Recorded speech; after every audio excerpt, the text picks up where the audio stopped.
In 300 BC, in the city of Cyprus, there lived a very wealthy trader named Zeno.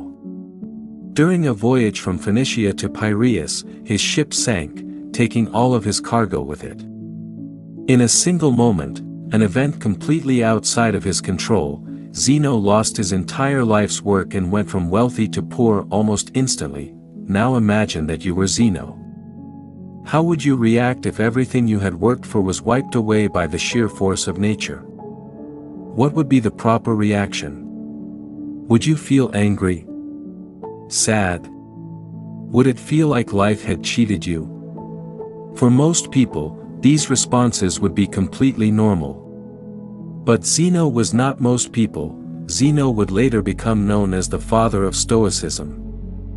One small change can last an eternity, and one small shift in mindset can cascade into much larger and more meaningful changes later on. At its core, Stoicism is built on acceptance and indifference.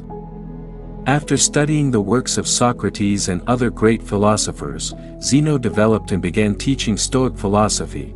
According to Zeno, while we have very little control over what happens to us, we have complete control over how those events affect us. And that control must be used wisely. Instead of crying over spilled milk, or in his case, drowned goods, Zeno chose to maintain his composure. He remained calm, neutral, and steady, despite his circumstances. Today, Stoics are often viewed as people who cannot be broken, people who do not experience emotional extremes like rage or anxiety. But the original idea of Stoicism was much deeper than emotional suppression. Stoicism was not simply a personality trait, it was a way to understand the world. It was a way of life, one that has endured for centuries. Stoic philosophy can be applied today just as effectively as it was thousands of years ago. Its impact has not diminished. Stoicism teaches us how to process negative emotions caused by negative experiences and transform them into thoughts that shape a healthier perspective. And perspective is everything. Every person experiences life differently, and because of that, everyone sees the world differently. Since the Stoics gathered and taught philosophy publicly, their ideas spread widely. They believed Stoic principles could benefit everyone, so hiding them behind the walls of schools or palaces made no sense. As a result, Stoicism was practiced by everyone, from slaves to emperors. Some of the most well-known Stoics include Epictetus, whose name means acquired because he was once a slave, Seneca, a respected statesman, and Marcus Aurelius, a Roman emperor and one of the most powerful men in history. The early Stoics practiced what they preached, rejecting segregation and fighting against inequality. They even created the word cosmopolitan, meaning citizen of the world. Today, we associate that word with cities like New York, London, Dubai, and Toronto because of their diversity. But this unity and togetherness was exactly what the Stoics stood for. At the time Stoicism was founded, women were not allowed to study philosophy. The Stoics strongly disagreed. Musonius Rufus, the teacher of Epictetus, once said that women possessed the same natural inclination toward virtue as men, and that they are equally pleased by noble and just actions.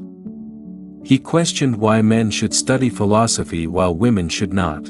Because of this belief, women were allowed to learn Stoicism freely, even when it was unpopular to support such equality. So why do so many people adopt Stoicism as a way of life? In a world full of unexpected events, emotions often get in the way. We don't become sad simply because bad things happen, we become sad because unexpected bad things happen. Rain, for example, is a good thing. It waters plants, helps livestock, and cools the environment. But when you're caught outside without an umbrella, it suddenly feels terrible. We don't cry when it rains because we expect it. We know it will pass. Stoicism teaches us to view life the same way. Expect that everything that can go wrong eventually will. Picture the worst possible outcome and accept that it could happen.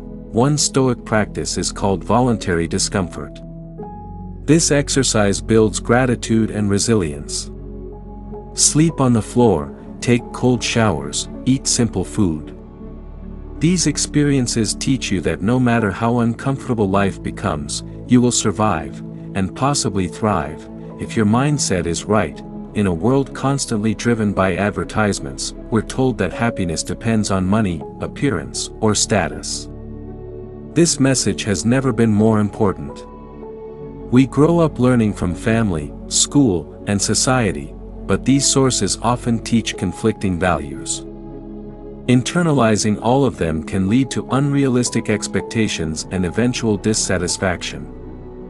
Stoicism teaches us to improve ourselves for ourselves. Attaching happiness to external outcomes almost always leads to disappointment. We try to fill emptiness with possessions, money, or status, things that can always fail.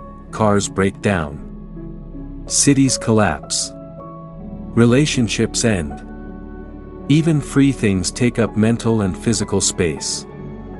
As Seneca wrote, learning to live with less creates space for what truly matters. Instead, Stoicism teaches us to place our happiness in intrinsic value, not in things we own. We must remain calm regardless of what life throws at us. This leads to the most important Stoic principle, the dichotomy of control. As Epictetus said, the main task in life is identifying what is under our control and what is not. We should judge ourselves based on effort, not outcome. YouTube, for example, requires effort at every step, but once you click upload, the results are out of your hands. Stoicism teaches us to trust the process and detach from external validation. The same applies to work, success, and ambition. A Stoic does not measure success by wealth, but by the ability to live well with less. The four virtues of Stoicism are wisdom, courage, temperance, and justice. Wisdom is understanding control. Courage means persist and resist.